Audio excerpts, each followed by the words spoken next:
Welcome to the Extra Mile podcast for bar exam takers. There are no traffic jams along the Extra Mile when you're studying for your bar exam. And now, your host, Jackson Mumey, owner of the Celebration Bar Review. Well, hey, everybody. Welcome to our special bonus episode of the Extra Mile podcast for bar exam takers.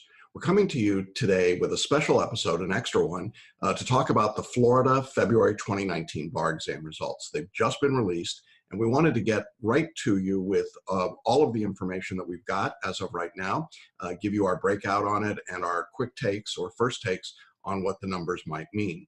To help me today, I'm going to have our Director of Group Coaching, Kelly Kildam. She's also the co-host on our weekly Q&A webinar, and she's going to join me to break down these numbers. So we're going to jump into that in just a minute. Now, if you'd like to watch today's special bonus episode, you can do that by going to celebrationbarreview.com/246. That's the episode number 246. And we'll have our regular weekly podcast coming out maybe a day or so later, but we've got a great interview lined up with a gentleman that created a podcast and a blog called LSAT Unplugged. We talked about all things bar exam and LSAT related. It was a really interesting conversation. That'll be coming up later in the week. So we're going to move our schedule back a couple of days for the regular scheduled podcast, but we wanted to get this information for our Florida bar takers and people who are interested. Now, if you're not taking the Florida bar exam, I think there's still value in hearing what's going on. This is a large jurisdiction. It controls and certainly indicates a lot about what's happening. It's what we call the canary in the coal mine. It's the first big jurisdiction to give results in the bar season. And so I think there's some information here that will be of use to everyone, but certainly for those of you that either took the Florida exam in February or plan on taking it, we want to make sure that you get this information. So with that, I want to go ahead and just jump into the Facebook Live conversation that Kelly and I had last evening, just as results were coming out. Hey, everybody. Welcome. It is April 15th. Hope you got your taxes in. You still got a few hours. It is in the evening, and I am joined live by Kelly Kildam, who is our, I don't know, what do we get? We got to give you a title, Kelly. General all around. I'm a Facebook manager. Yeah. I'm a personal mentor. I do some group coaching, a little bit of editing. I'm like the handyman. Well, more than that. Yeah, more than that. I think that doesn't quite give you enough credit. We ask you to do a lot of stuff for us. A happy handyman. Yeah, and you're also the co-host of our Q&A. Yeah. And so tonight we thought we'd do something a little different. As many of you know or will learn, Florida bar results came out today, Monday, April 15th. And we wanted to share some of the information about those results hot off the press. Obviously, there's a lot we don't know right now, but we do have some information and we wanted to talk about that. And we thought that it would be interesting to do that in this Facebook Live format. And for those who are not able to catch it on Facebook Live, it'll be recorded. You'll be able to pick it up on Facebook, and we will almost certainly put this in our podcast for this week so that you get that information one way or the other. So I guess the first thing to say is that the results for the state were dismal. They were very poor. The results for Celebration Bar Review students were very good. And so it's a weird moment, as it always is, in that for those people who have passed, we are elated. For those people who have failed, obviously, we're disappointed. And we want to talk a little bit about the numbers and the process and everything that happens, but also to give folks a chance to just kind of see and hear a little bit about what's going on. So I think the first thing that's kind of interesting is that the Florida bar examiners did something unusual this morning. Their website broke. Yes. No big surprise there. Yeah. Interestingly enough, we only had probably something on the order, I'm guessing somewhere in the order of about 11 or 1,200 takers. So it's not a huge number of people, less than we've had in the last couple of years. But the website broke. And then what did they do, Kelly, after their website went down? They actually posted a link for the PDF, I'm guessing on Facebook and Twitter. And then after that, it was just very easy to get to. I mean, literally just click on the link and there was the PDF and off you go. So yeah. That was kind of exciting to have access to the sheet. Generally, we don't have that access to the sheet. No, and some people sent me their sheets, sent me the PDF, and I was like, Yeah. that would be great if I had everybody's bar number, but since Right. I don't, I'm still in the dark. So we as always rely on the kindness of strangers to tell us how they've done. But that took a little bit of time to sort itself out as the morning went on, and we started to get results then pretty quickly. And I always view this kind of as the first few people I hear from, generally, it's like politics, the early returns kind of tell you what's going to happen. And the early returns were really, really good. And I was like, whoa, okay, so something interesting is happening here. So let me share first just the overall official stats, and then we'll talk a little bit about our circumstances. Now, Florida does something really weird. Well, they do a lot of things weird, but this is one of their weird things, in that in the official pass rate, they do not include repeat bar takers. And we actually are on a 18-month lag to get the official numbers. Now, I do have, with this release today, the 2017 results as well. So I'm going to talk about those. I know that's weird, but that's where we are.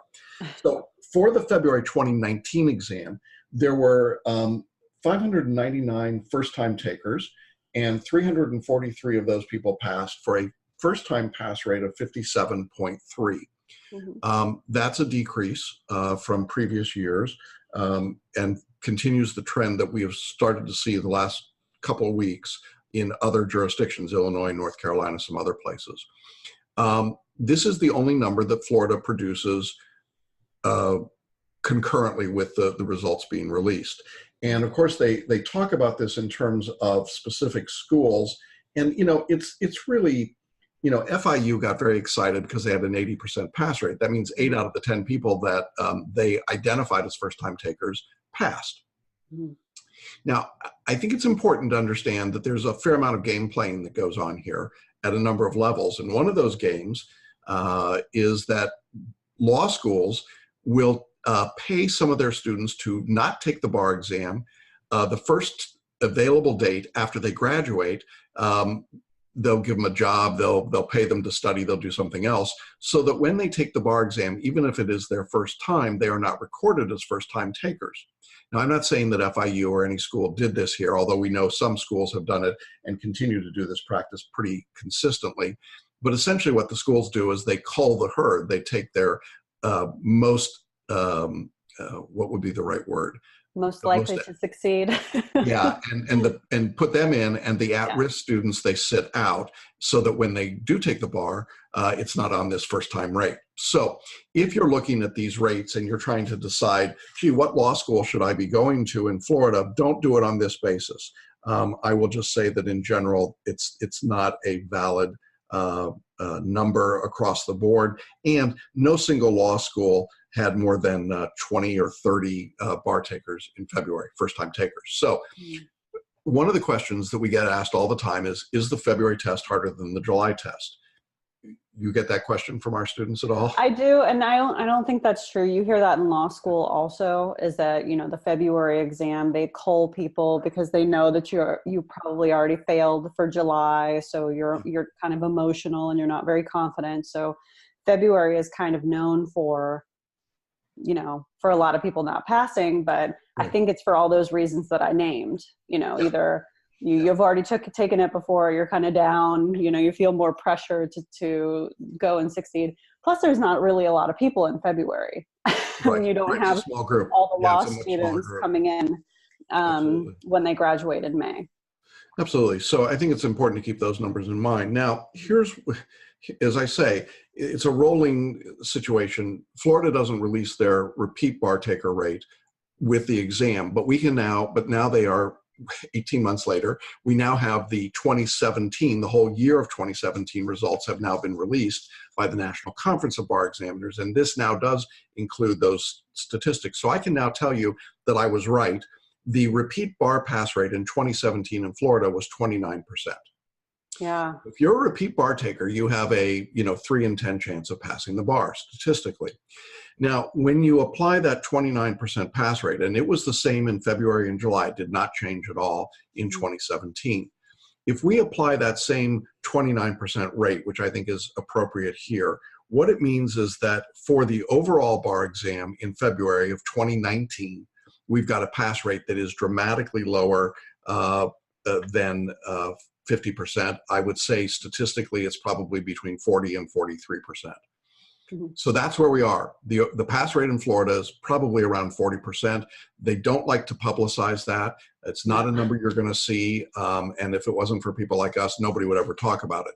So that's the number that you want to be looking at. It's a 40% pass rate in Florida in February 2019.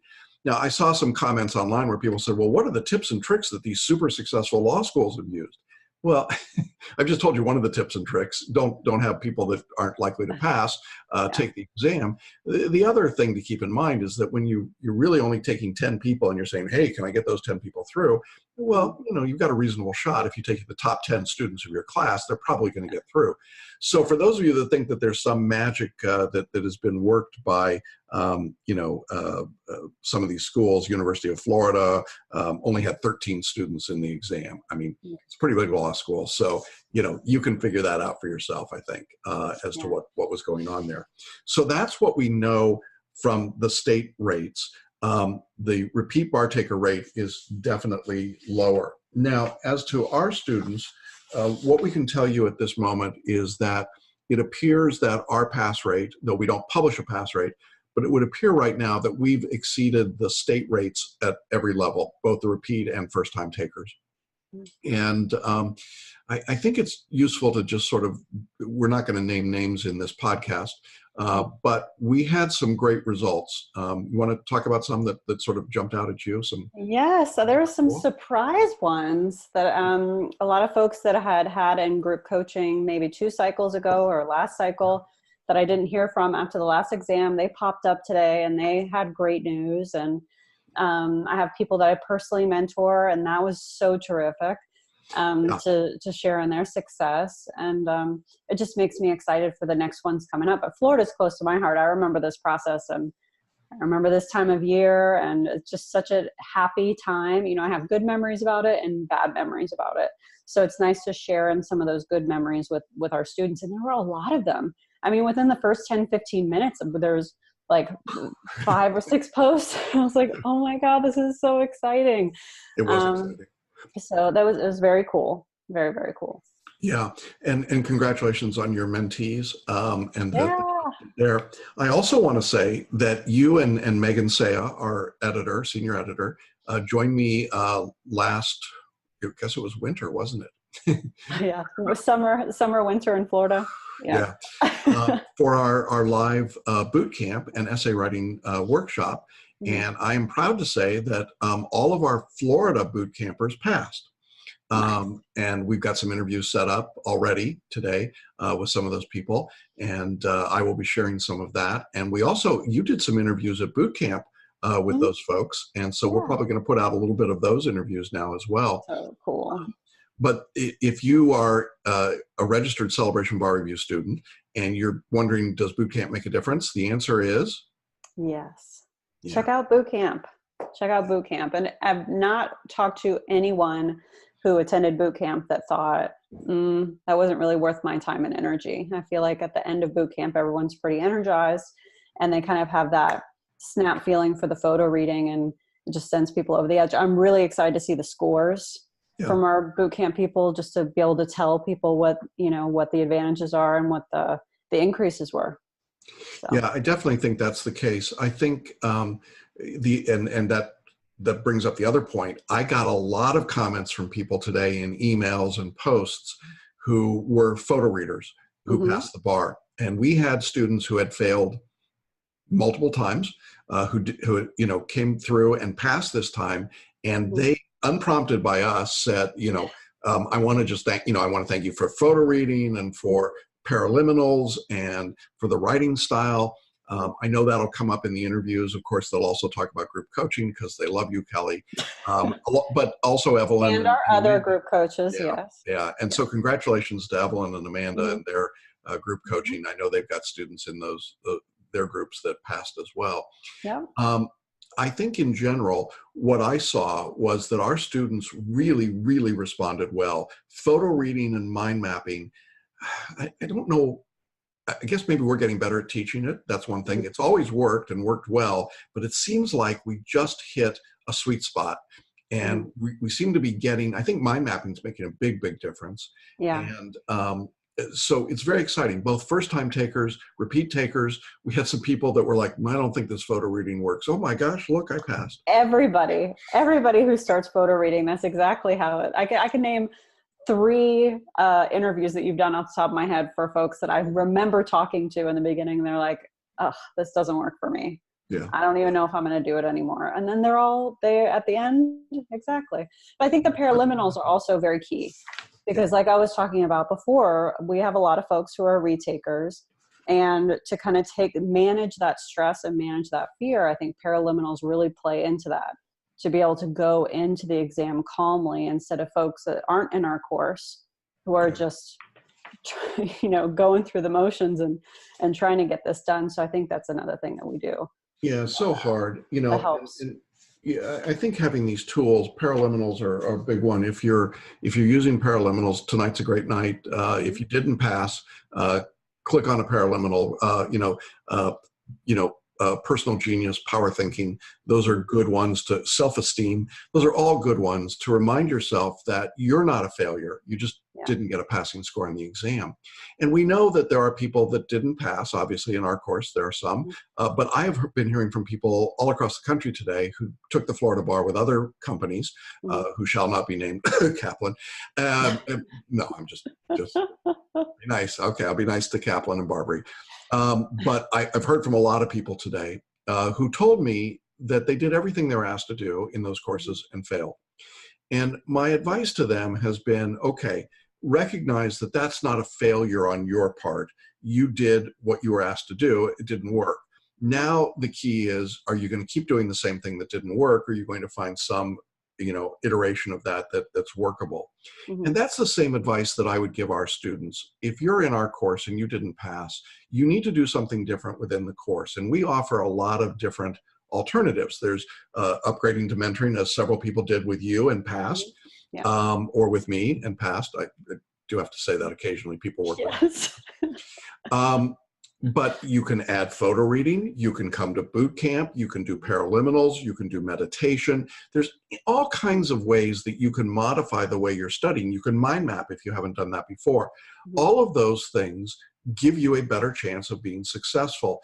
And I think that, and one of the reasons I wanted you to come on with me tonight was just to talk about how do you recover from getting the score that's not what you hoped for, and sort of putting yourself back into the race again.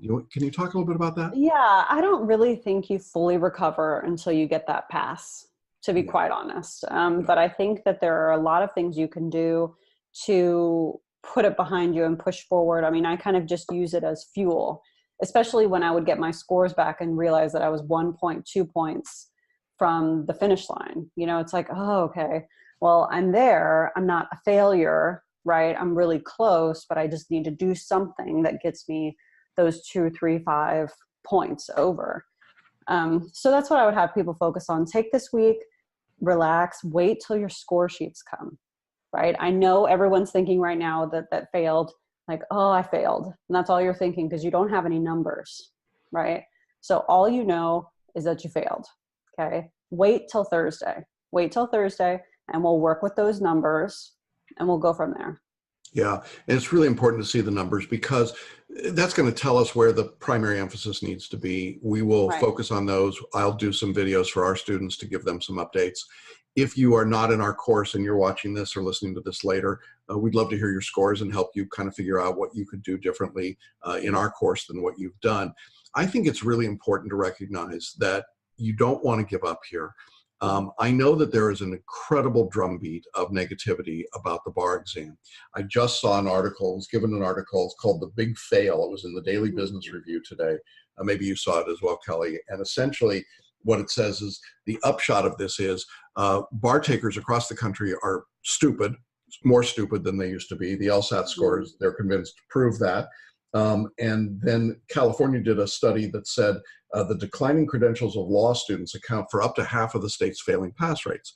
Now, I've done some podcast episodes where I've claimed it's not that at all. It's the quality of the graders, it's the timing, it's the grading system, it's the pass score in California. All of these things I think are factors. And then the president of the LSAT says, oh no, the problem really is the lower credentials of incoming students, but beyond that, it's the declining quality of public education. Really? Are you kidding? I mean, it's sort of like, should we, this is the, I paid, $500,000 to get my kid into USC. No, actually, I paid nothing to get my kid into USC. We got there on our own scholarship. But I think this allegedly. Yeah. Well, then she went on to this little school called Virginia Law. But the reality is that this finger pointing that goes on that says, look, it's all about the bar takers. They're all at fault. And it's their problem and they're not good enough is just ridiculous. It's absurd. And we see over and over again people who have failed multiple times who, somebody said to me today, would you take me as a student? I failed so many times, I must not be any good. Like, of course I would. I mean, I don't believe that failure here defines you as a person or even as a bar taker or as a lawyer. And we've had people pass the bar after they took it 25 times, right? And so you can pass. It can be done. And I think it's a question of finding the tools. So if you're in our course, we're going to do some deep dive and figure out what's problematic for you. If you're not in our course, we'd love to have you come and talk with us, and we'll talk about what you need to do. But I think the point is that you don't want to buy into this narrative that it's the LSAT score, it's the quality of public education, it's the quality. Somebody else in this report said, oh, it's because we don't do Socratic dialogue in law schools anymore. Are you kidding me? I mean, I just don't think that has anything to do with how people do on the bar. I mean, I just think everyone wants to talk about everything except the reality, which is the reason pass rates are down is because the bar doesn't want as many lawyers. So they've set the thresholds really high and they grade in a crazy way. And generally speaking, the quality of the grading is not great. So I think the other part of this that I've talked about a lot, I know you get tired of hearing me say this, but the big box bar reviews don't teach to the bar exam. They teach law school. And so people show up to take the bar exam and they've got the wrong set of skills and they apply diligently the wrong set of skills. And then they don't get the results they want. So what we do is we point people to the skills of the bar, and what happens? They pass. And I know you've in group coaching, you get this a lot, right? Why am I not successful when I've been IRACing and issue spotting and all that stuff, right? Well, a lot of it is just they can't shake it right away. Yeah. It's like writing in our style just doesn't feel natural to them. But I feel like after you do it so many times, it's just so much easier to kind of get your thoughts out and quickly. Yeah, so. I agree. And so I think there's a lot of different ways that you can approach this and attack it. So I think where we are tonight, day one of the Florida results, is that the results generally pretty dismal across the state. I think we're looking, as I say, at about a 40% pass rate. For repeat bar takers, probably 28 or 29%, maybe even lower. For first-time takers, only a 58% pass rate. For our students, much, much better. In every category. Lots of big wins, lots of exciting stories. I know we've got some stories to tell because you and I know the stories, but they're not our stories. They're our students' stories. So we're hopeful that they will join us to come and talk about their stories. But we're excited about that. We're excited about the power of photo reading and paraliminals and mind mapping. We're excited about what people were able to accomplish. We're really excited about our boot camp results. And so if you were successful, congratulations. I mean, we're so proud of everybody that passed. If you did not pass, we still love you. Maybe even more than we did yesterday. And we want to see you succeed, and we believe you can succeed. So, reach out to us. Let us know what you need. Let us know your scores, as you said, Kelly, Wednesday or Thursday. Those will be out. Yeah. And if you are watching or listening to this, and you're not a Celebration Bar Review student, we want you to know that there's hope, that there's a different way of doing things that can change your results. And, we're glad to talk with you about that and show you what we can do and explain the system. Anything else that you want to say to folks? Because I know you've been through this. I know you're kind of on the front lines with group coaching. Yeah. You talked to some of our Florida students on Sunday night before the results came out, right? Yeah, I did. That was kind of exciting. Basically, I just told them to watch Game of Thrones and not worry about not worry about the results. But I was really the only Game of Thrones fan, so that didn't really help anybody. Didn't help because they were studying, so they had no idea when you started talking about. Like, let me explain your lineage. Yeah. Okay. Yeah. No, but honestly, I think that, I would just tell folks, keep your head up, especially in Florida. There's so many ways you can attack this test. It's one of the only states where you can do bifurcated. You can take one part or the other or both. So those are strategies that we'll talk to you about moving forward. So yeah, just keep your head up, keep going, take a break. Honestly, these next couple days, don't open your books again. Don't do anything.